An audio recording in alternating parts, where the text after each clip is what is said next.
नमस्कार, आकाशवाणी देहरादून से प्रस्तुत है प्रादेशिक समाचार। पहले मुख्य समाचार। उत्तरकाशी जिले के पुरोला ब्लॉक में शांति व्यवस्था बनाए रखने के लिए 19 जून तक धारा 144 लगाई गई है। नैनीताल में आज से कैंची धाम मेले की शुरुआत हुई। मुख्यमंत्री पुष्कर सिंह धामी ने तहसील कोशिया कुटोली का नाम श्री कैंची धाम के नाम से रखने की घोषणा की। जिम कॉर्बेट नेशनल पार्क के रामनगर स्थित ढिकोला जोन पर्यटकों के लिए आज से बंद हुआ। और चमोली जिले के वाइब्रेंट विलेज माणा को विकसित करने के लिए कवायद शुरू हुई।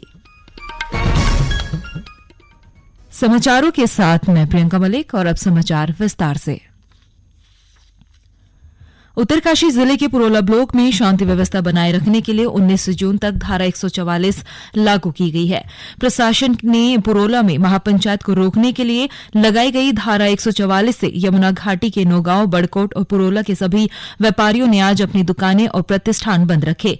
वहीं महापंचायत के लिए हिंदू संगठनों के कार्यकर्ता और व्यापारी पुरोला जाने की जिद पर भी अड़े रहे, जिन्हें पुलिस ने जाने से भी रोका। इसके साथ ही पुलिस के साथ नोकझोंक के बाद प्रदर्शनकारी धरने पर भी बैठ गए, जिसके चलते लंबा जाम लग गया।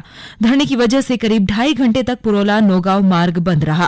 पुलिस ने आज महापंचायत में शामिल होने जा रहे कई संगठनों के लोगों को विभिन्न जगहों से गिरफ्तार भी किया। वहीं अपर जिलाधिकारी तीर्थपाल सिंह ने लोगों से पुरोला घटना को लेकर मीडिया और सोशल मीडिया में कोई भी भ्रामक सूचना न प्रसारित करने की अपील की है। उन्होंने कहा कि भ्रामक सूचना से कानून व्यवस्था बिगाड़ने वालों पर कार्यवाही की जाएगी। नैनीताल में आज से कैंची धाम मेले की शुरुआत हो चुकी है। मेले में बड़ी संख्या में श्रद्धालु के पहुंचने का सिलसिला जारी है। मेले में शांतिपूर्ण व्यवस्था बनाए रखने के लिए और मेले को शांतिपूर्ण संपन्न कराने और श्रद्धालुओं की सुरक्षा और यातायात व्यवस्था को देखते हुए जिला प्रशासन के साथ ही पुलिस ने विशेष प्रबंध किए हैं। इस बीच मुख्यमंत्री पुष्कर सिंह धामी ने नैनीताल जिले के तहसील कोशिया कुटोली का नाम श्री कैंची धाम के नाम पर रखने की घोषणा की। उन्होंने कहा कि श्री कैंची धाम में आने वाले श्रद्धालुओं की यात्रा सुगम बनाने के लिए भवाली सैनिटोरियम से राती घाट और भवाली सैनिटोरियम से नैनी बैंड के बाईपास सड़क का निर्माण जल्द किया जाएगा। बाबा की अपार कृपा अपने सभी भक्तों पर है, हमारे प्रदेशवासियों पर, देशवासियों पर बाबा की अपार कृपा है।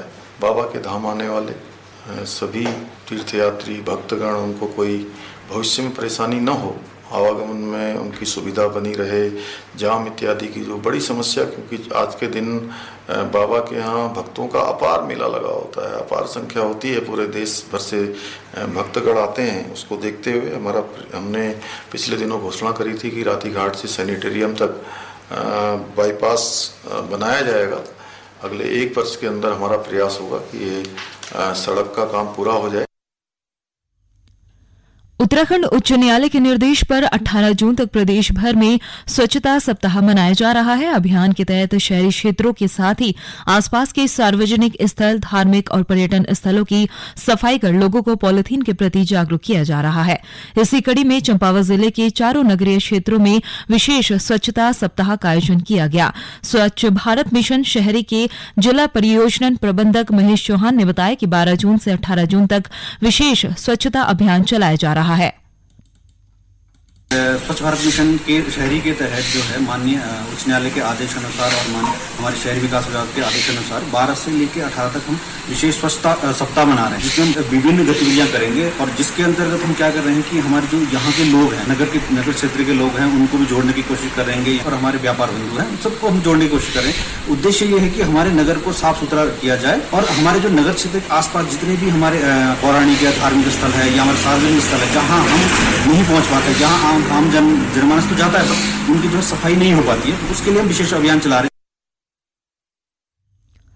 गौरतलब है कि 18 जून को प्रदेश भर में महास्वच्छता अभियान चलाया जाएगा। प्रधानमंत्री नरेंद्र मोदी इस महीने की 18 तारीख को मन की बात कार्यक्रम के अंतर्गत देशवासियों से अपने विचार साझा करेंगे। ये कार्यक्रम की 102वीं कड़ी होगी। एक ट्वीट के जरिए प्रधानमंत्री नरेंद्र मोदी ने अपने इस कार्यक्रम के लिए देशवासियों से सुझाव मांगे हैं। ये समाचार आप आकाशवाणी के देहरादून केंद्र से सुन रहे हैं। जिम कॉर्बेट नेशनल उद्यान का रामनगर स्थित डिकोला जोन मानसून को देखते हुए पर्यटकों के लिए आज से बंद कर दिया गया। इस बार बड़ी संख्या में पर्यटकों ने उद्यान के वातावरण और वन्य जीवों का दीदार किया। उद्यान के निदेशक डॉ धीरज पांडे ने बताया कि डिकोला जोन बंद होने के बाद से अब पार्क की सुरक्षा पर विशेष ध्यान दिया जाएगा।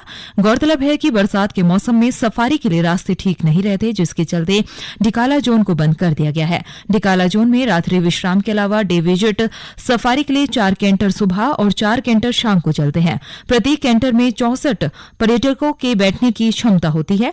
यह उद्यान लगभग 521 वर्ग किलोमीटर में फैला हुआ है। पार्क में 600 पेड़ पौधों की विभिन्न प्रजातियां पाई जाती है। इसके साथ ही 50 स्तनधारी 580 पक्षी पाए जाते हैं। इसके साथ ही इस पार्क में टाइगर की अधिक आबादी विचरण करती है।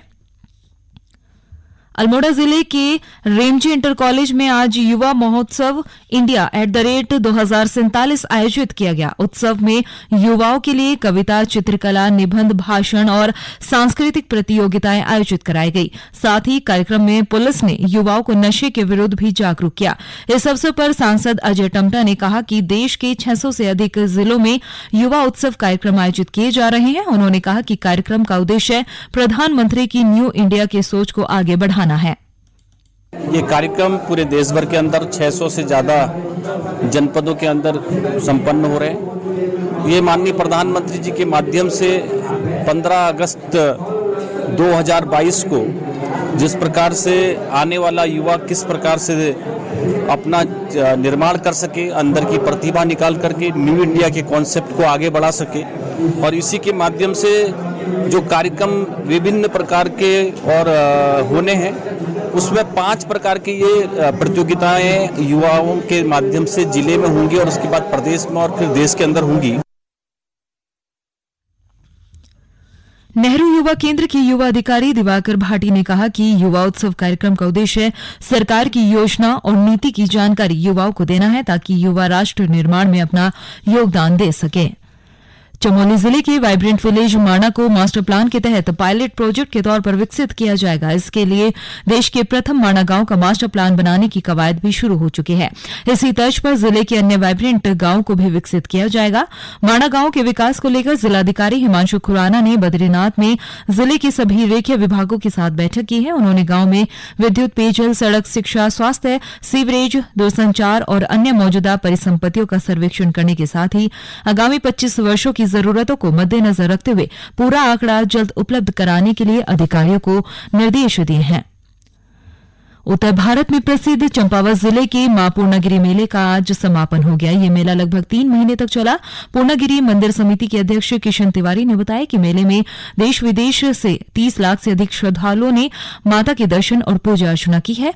जिलाधिकारी नरेंद्र सिंह भंडारी ने बताया कि पूर्णागिरी मेले को साल भर संचालित करने के लिए मास्टर प्लान बनाया जा रहा है। पूरा एक ढांचा होगा जो मेले को पूरे साल चलाने के लिए, जैसे मेला कुंभ में होता है और जो बड़े मेले होते हैं, उसी के एक मीडियम लेवल का यहाँ पे ढांचा बनाया जाएगा। उसकी कार्रवाई गतिमान है। उसमें हमसे आज्ञा मांगी गई है सचिव सर ने, तो उसमें हम भेज के एक स्ट्रक्चर का प्रपोजल भेजा। जहाँ तक यूपीसी बिजली की बात है, पूरे साल के लिए इन्होंने एस्टिमेट बना दिया है, लगभग 4 करोड़ का जो उन्होंने अनुमानित बताया है। इस मौके पर जिलाधिकारी ने मेले के दौरान उत्कृष्ट कार्य करने वाले कर्मचारी को सम्मानित भी किया। तापमान में वृद्धि होने के साथ ही प्रदेश में वनअग्नि की घटनाएं बढ़ने लगी है। 1 नवंबर 2022 से अब तक वनअग्नि की 647 घटनाएं हो चुकी है। इसमें 769 हेक्टेयर वन क्षेत्र को भारी नुकसान पहुंचा है, जबकि 19,59,000 रुपए की आर्थिक क्षति का आंकलन भी किया गया है। पिछले 24 घंटे में 78 जगहों पर आग की घटनाएं सामने आ चुकी है। वनअग्नि एवं आपदा प्रबंधन के मुख्य वन संरक्षक निशांत वर्मा ने बताया कि तापमान में बढ़ोतरी और तेज हवा चलने के कारण आग ज्यादा फैल रही है। आग पर नियंत्रण पाने के लिए वन कर्मचारी जुटे हुए हैं। और अंत में मुख्य समाचार एक बार फिर। उत्तरकाशी जिले के पुरोला ब्लॉक में शांति व्यवस्था बनाए रखने के लिए 19 जून तक धारा 144 लागू की गई है। नैनीताल में आज से कैंची धाम मेले की शुरुआत हुई। मुख्यमंत्री पुष्कर सिंह धामी ने तहसील कोशा कुटोली का नाम श्री कैंची धाम के नाम पर रखने की घोषणा की। जिम कॉर्बेट नेशनल पार्क का रामनगर स्थित डिकोला जोन पर्यटकों के लिए आज से बंद हुआ। और चमोली जिले के वाइब्रेंट विलेज माणा को विकसित करने की कवायद शुरू हो चुकी है। इसके साथ ही प्रादेशिक समाचार का ये बुलेटिन समाप्त हुआ। नमस्कार।